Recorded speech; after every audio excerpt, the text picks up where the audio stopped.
Hi guys, thanks for checking the video out. Steve Buzzer here, and I'm coming from my car again. I promise I will do a video in the near future.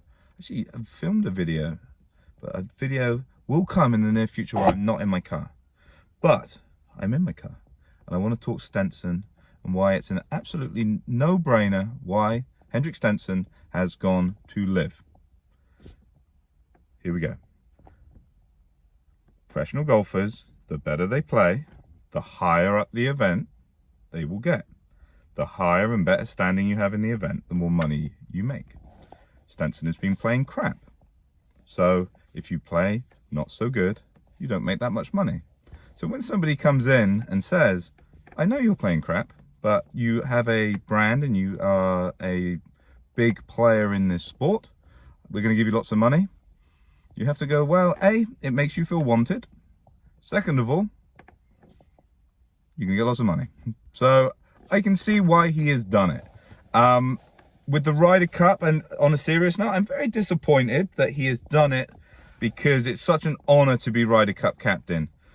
It's insane that he's come out and said, well, maybe I'll be Ryder Cup captain in the future. That ain't happening, Stenson. Unfortunately, it ain't happening. But that is where he is different from all the other players. However, in his defense, again, the Ryder Cup, if it was at the end of this year, I would have a very strong stance, and I would think it was very poor form to back out.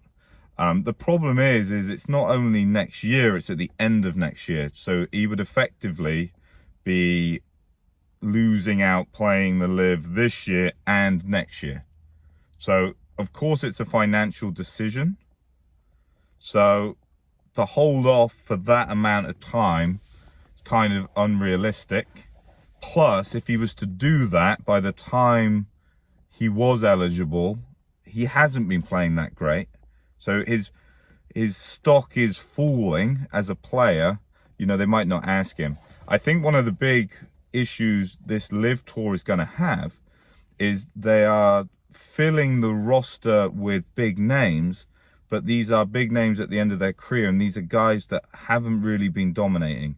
I know you have a handful that are, but if you actually think about this, so I know there's this argument with the world ranking points, but you've got a lot of guys. It doesn't matter that Westwood, Keimer, were world number one. That doesn't go into the world ranking. It goes, where is it?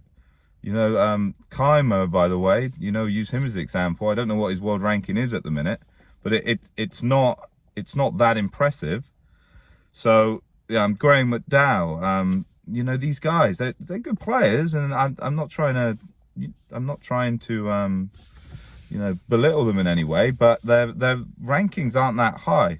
So yes, you have, you know, let's say Cameron Smith went, you know, he's bringing that ranking of world number 2, but if he goes into the LIV in this cycle and that starts to downgrade a little bit, you know, I think they could. The biggest issue I think the LIV could have is, you know, these players aren't going to be that interesting to the new generation that they're saying that they're trying to tap into, and this newer generation of potential golf fan. You know, you're trying to inspire them. You know, their great stuff was done before they were interested, and they're not going to necessarily, you know, do things to impress. You know, take Phil. You know, Phil, it's been pretty average. You know, and if you think how well he was doing, and I know Phil's got a bit of stress. You know, because, you know, it's easy to say it's a water off a duck's back, but, you know, he's taken a lot of bit of a beating in the media, and it's hard when you're like that real pin-up boy, you know, the nice guy that everyone likes. You know, it's harder when you fall from that than maybe if you're Patrick Reed. But let me know what you think about Henrik. You know, I wasn't going to do this video, but I was in my car and I had some opinions, and I thought I would share them, and then maybe you'll share your opinions, and collectively we'll see if people are for or against. But I see why he has. As a golfer, I don't necessarily agree. If I was a businessman, though, let's say he worked on Wall Street and he'd said he's gonna do something, the end of season party, and then he's got another opportunity that is paying far more, plus his standing in that current company is in decline.